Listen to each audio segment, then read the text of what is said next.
મિત્રો 2026 ચાલુ થઈ ગયું છે, તેની સાથે સાથે સરકારે પણ ઘણા બધા નિયમોમાં ફેરફાર કરવાનું ચાલુ કરી દીધું છે. તેમાંથી ડ્રાઇવિંગ લાયસન્સને લગતા નિયમોમાં ઘણા બધા ફેરફાર થયા છે. તો હું આજના વિડીયોમાં તમને જણાવવા જઈ રહ્યો છું કે કયા કયા નિયમમાં ફેરફાર થયા છે. તો વિડીયોને સૌથી પહેલા તમે સેવ કરી રાખી દો, અને જો તમારા પેજ ઉપર નવા હોય તો પેજને ફોલો કરી લેજો. ચેનલ ઉપર ન હોય તો ચેનલને સબસ્ક્રાઇબ કરીને રાખી દેજો, જેથી કરીને તમને આવા કામના વિડીયો સૌથી પહેલા તમારી પાસે પહોંચી જશે.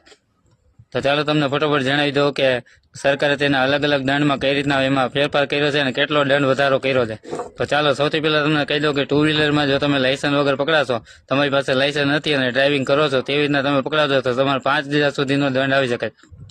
પછી આરસી બુક ન હોય, આરસી બુક છે જે બહુ જરૂરી ડોક્યુમેન્ટ છે, તો આરસી બુક નથી તમારી પાસે તો 3,000 થી 5,000 સુધીનો દંડ તમારે ભરવો પડે તેમ છે. ટુ વ્હીલરનું ઇન્સ્યોરન્સ ન હોય તો ઇન્સ્યોરન્સમાં તમારે 4,000 સુધીનો દંડ આવી શકે છે.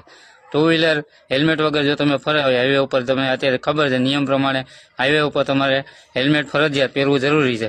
તો તમે ટુ વ્હીલર હાઈવે ઉપર તમે પકડાવશો તો હેલ્મેટ નથી પહેરેલું તો તમારે ઓછામાં ઓછો 1,000 સુધીનો દંડ તમને મંજૂર થશે. તેમજ તમારું ડ્રાઇવિંગ લાયસન્સ પણ રદ થઈ શકે છે.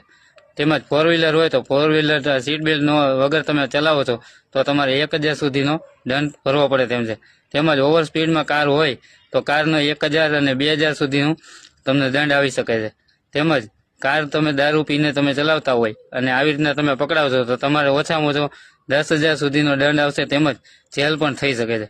એટલે દારૂ પીને કોઈ ગાડી ન ચલાવતા ને કે તમારે 1 મહિનાનો પગાર આખો વયો જાય, બરાબર. અને મોબાઈલ ઉપર વાત કરતા તમે જો ચાલુ ગાડીએ તમે પકડાવો તો તમારે ઓછામાં ઓછો 5,000 દંડ ભરવાનો રહેશે.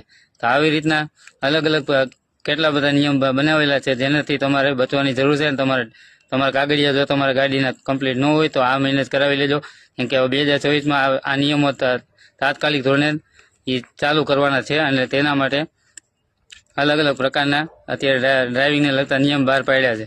તો આ વિડીયો વધુમાં વધુ લોકોને શેર કરો, જેથી કરીને આ વિડીયો બધાને ખબર પડે, નિયમ બધાને ખબર પડે કે નવા નિયમ પ્રમાણે કેટલા દંડ વધારો આવી ગયો છે, બરાબર.